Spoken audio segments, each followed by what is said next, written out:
policies, etc. But people are going to have to know how to use those, and that's non-trivial.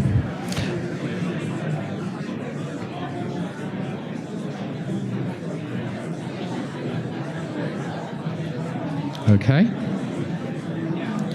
So what you have to do is implement appropriate technical organizational measures. You can read that there. And staff are going to have to understand the policies, their role and responsibilities, what to do if something goes wrong, particularly, so data breach, for example.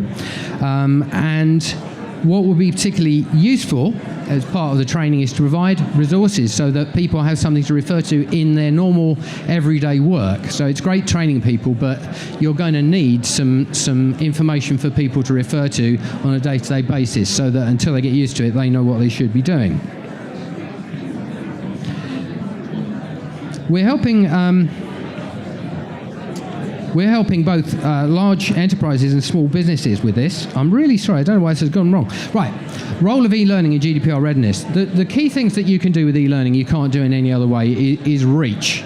You can reach anybody anytime. It doesn't matter how distributed your people are. Obviously, this is stuff you all know. You don't have to get everybody into the classroom. But possibly more important in this case is evidence. If you do have a problem, the fines for GDPR are absolutely eye-watering. So you want to be able to prove that you have not only put people through the learning, but that the learning is sufficient, that they understand it, and very, very importantly, that each individual has agreed to comply. So we feel that there's a role here for the LMS, and I'm going to talk in a few minutes about TOTRA's features in relation specifically to GDPR, and a role for e-learning, and I'm going to show you some examples of the learning.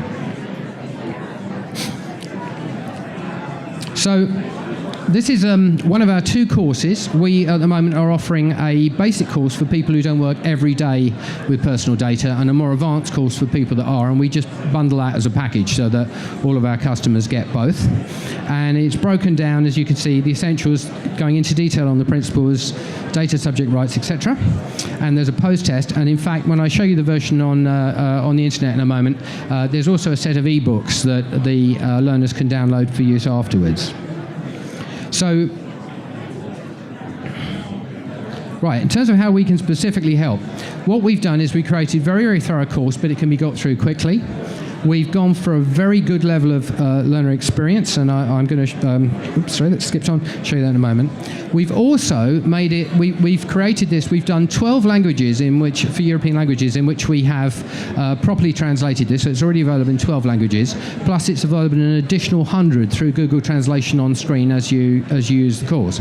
So obviously, anybody working for you, if English isn't their first language, is still going to need to know this, and we're rolling out for a lot of countries, both in the EU and to places outside the EU where they're selling or operating with EU data. A couple of other crucial things we've done is the bookmarking in this is absolutely spot on, so if it loses connection to the LMS, it instantly puts up a warning messages and says you need to reconnect, so people never lose data. We've completely got rid of that. Has anybody ever had a problem with their courses and LMSs losing data between them so that people lose time? Yeah, a few yeses there. That was an old bugbear. We've designed it so that it's in snippets so that people can review it in bite-sized pieces, can go through it in bite-sized pieces, and it's engaging for the learners. What I'm going to do is just start by showing you a little bit of the course here. So this is within the essentials.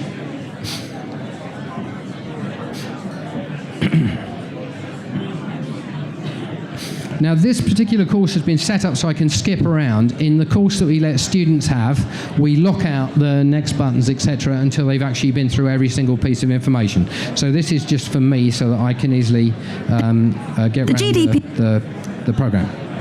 So what is the data in General Data Protection Regulation? You'll need to know it when you see it. Follow this individual during his day and identify what is personal data. You'll score 1 for correct identification, lose a mark for those you miss or those you identify incorrectly.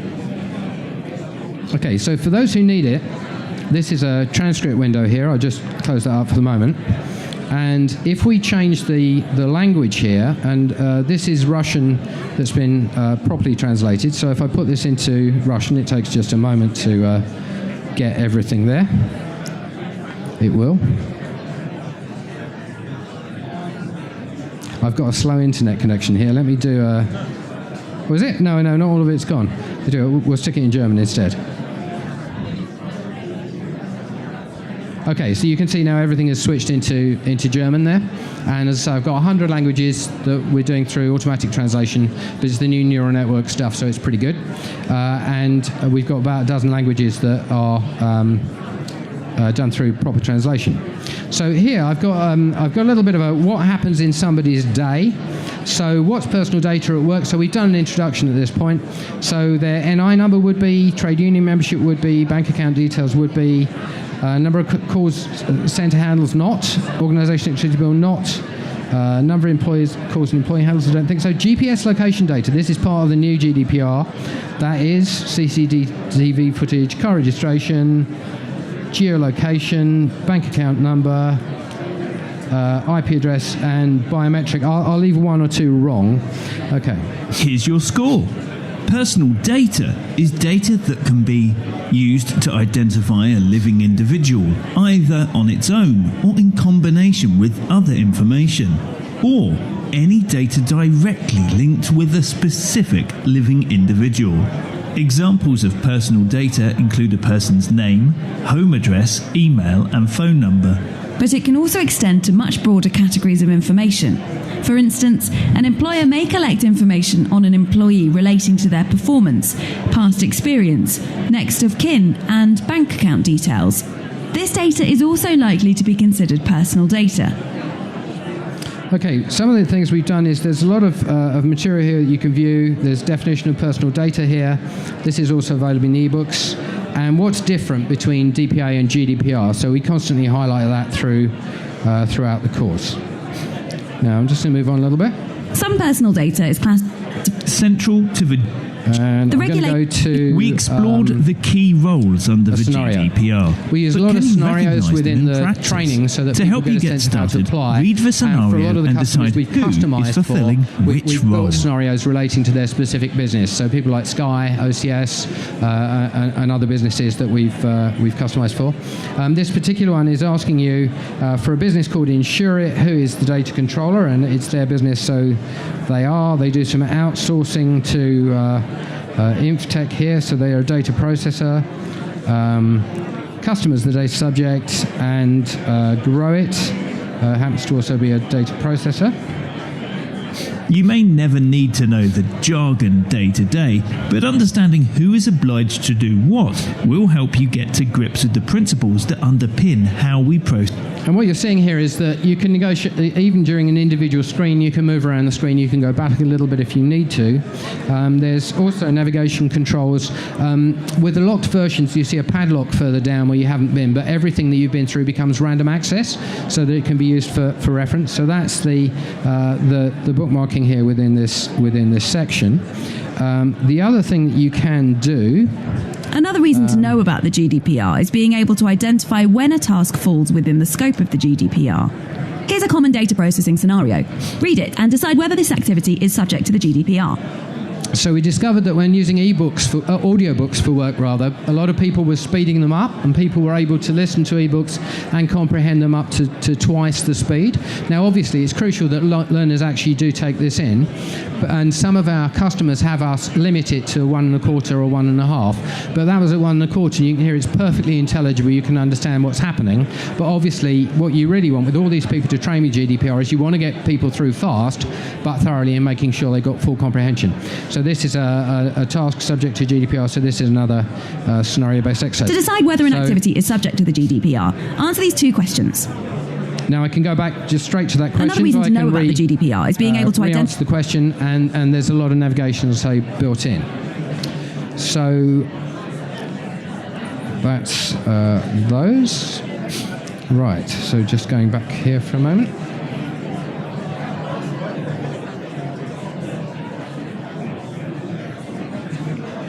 Okay, so what we're doing, generally speaking, is we're doing the theory, and we're explaining the theory of an individual principle or the overall, and then in each case we're going to scenario-based activities so you can actually see that in action and what happens. People need to have that context in order to be able to transfer the learning into the workplace.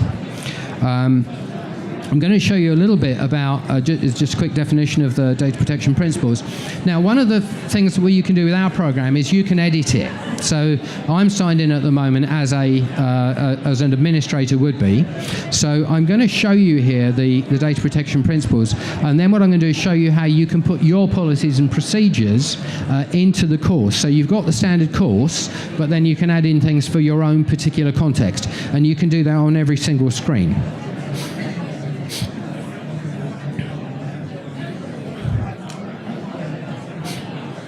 So first of all, we're going to go into an overview of the principles here. The data protection principles in the GDPR set out the main responsibilities for organisations. Still at 1 1/4. I'm going to stay there if that's okay with everyone. We must process, collect, store, use, share, dispose of personal information fairly, lawfully and transparently. We must say why we are collecting it and use it only for that purpose. We must collect what we need, no more, no less. We must keep it accurate and up to date. We must keep it for only as long as necessary and then destroy it safely. We must keep it secure. By law, we as data controllers and/or processors must follow these principles and demonstrate that we have to make sure that personal information is handled properly. Select each principle for more detail. Move on to explore key principles in turn. Okay, so we can make sure that the learner has gone through every single one of these as part of the lock block, and indeed we have a lot of downloads in here. So this is a consent checklist. We also have these in the ebook because consent checklists are very important to DPA. Let's close. Okay.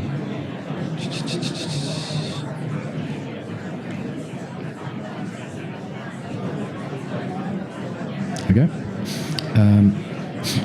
Okay, so what I'm going to do now is I'm going to go into editor mode, and I'm going to add some content here. So forgive me, I'll just put the mic down for a second.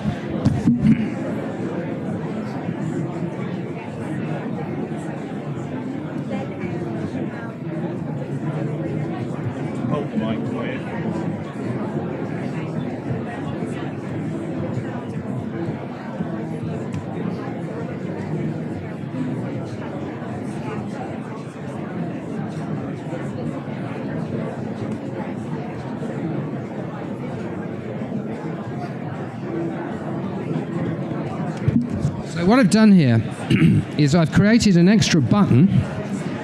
Oh, it doesn't like that link.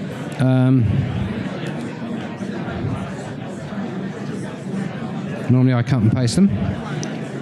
Okay. Right, what you see here is a button I've just created called our GDPR Policy.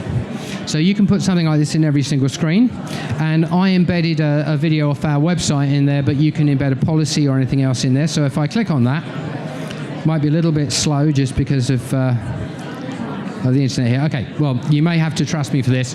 Normally the video would come up and play at that point. I can also add in text, or we've designed it so it's very easy to embed SharePoint content if you use SharePoint. So if you have all of your policies and procedures on SharePoint or an intranet, you can embed your links in there, so as you update your policies and procedures, the latest thing will always be in the program. And again, what I did is tick to make this mandatory so that people do have to go through and look at that before they can move on through the program. So we go through the data principles, and then we will look at each of those in action. So I'm going to go down to here. Under the GDPR, personal information is considered to be processed lawfully if it's met certain conditions. Here are some frequently asked questions about conditions and fair and lawful processing. Which one of these can be answered with a yes? So what we're doing here is we're giving the student reference so they can look at the individual, what is meant by the various terms and principles, and then they can answer the question based on that information. The HMRC obtains personal data fairly if they get it from an employer. Okay, I'll start them there. What I think you're getting the idea of is that The way that we teach is largely through questions. So we're making people interact all the time, rather than watching a screen, then watching another screen, and watching another screen. We try to make the activity as interactive as possible. Because it's compliance, we think you have to work twice as hard to make this content engaging.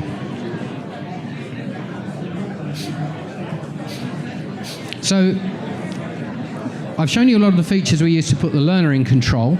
In terms of putting the trainer in control, I've just shown you the self-editor. We give very robust testing to our courses, and I mentioned at the beginning I'm not a GDPR expert. This has been through at least half a dozen legal reviews. It's been through banks, it's been through others. We've made modifications as we've gone, as the GDPR has been a little bit further interpreted, so it's very up to date. You can select the languages you want. We can translate for you into additional languages, and we do remote monitoring. If any student has an error using this course, we can immediately tell. We get a ping off our website saying there's a browser error, and we can tell what organisation is having what problems. Usually happens when there's a new browser out or something, and we can immediately fix those. And quite often we'll speak to a training manager and they say, well, we thought we had a problem, but it seems to have gone away, and in fact it's because we've been able to detect it remotely, fixed it before they had a chance to report it. Okay, so I could show you more, but what I want to do really ideally is leave some time for questions. I'll show you a couple of extra screens, but just very briefly. Quick look at data subject rights. Very important. The GDPR sets out the rights people have over their personal data. We have the right to know why personal data is collected and what will be done with it. We have the right to see what information is held about us. We have the right to have data corrected and erased. We can restrict how our data is processed. We can insist it's transferred from one data controller to another. We have the right to object to decisions made on the basis of our data. And we have rights relating to profiling and decision-making that does not involve a human. You can find out more by selecting each option. Now, you can look at those, but those particular rights have quite a bit of relevance. I assume most people here are running some form of LMS.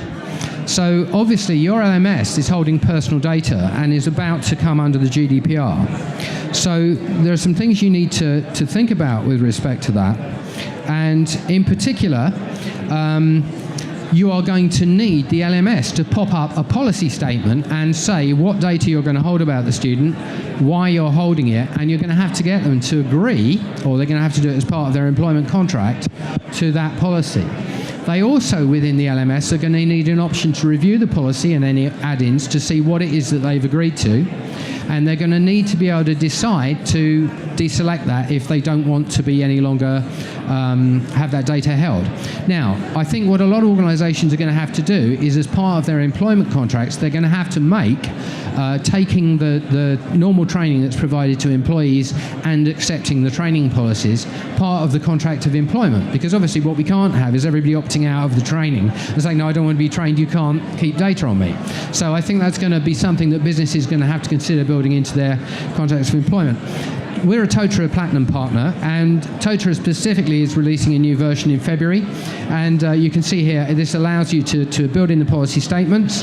If people want to see what data is being held about them, it makes it very simple to export that data so you can pass it on to them for review, and equally you can delete data on a request from specific individuals easily.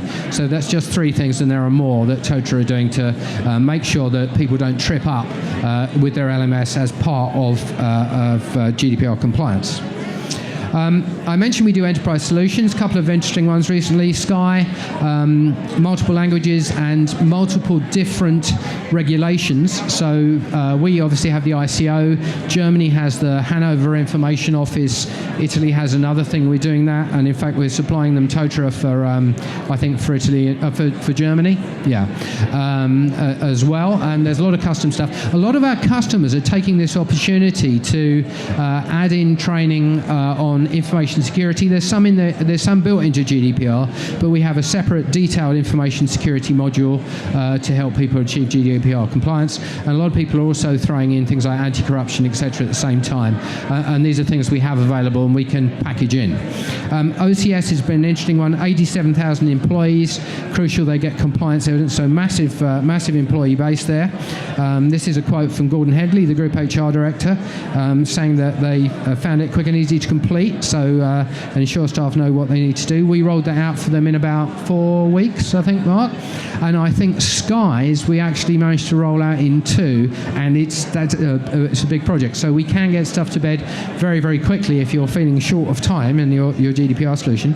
We're also helping a lot of SMEs, and if you go to our website, engaginglearning.com, and click our FIFO link there, you'll see tons and tons of really, really good reviews, and many of them are specifically on GDPR and how people found those. So there's a good bit of social proof in there in terms of how people are actually finding this training.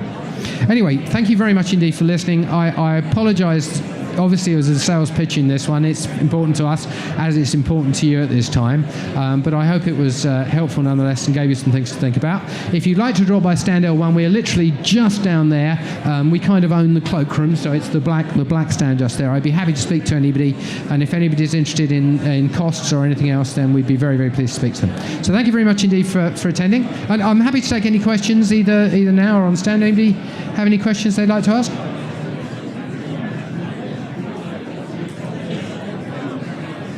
Okay, well, if you decide to do come see me. Thank you very much.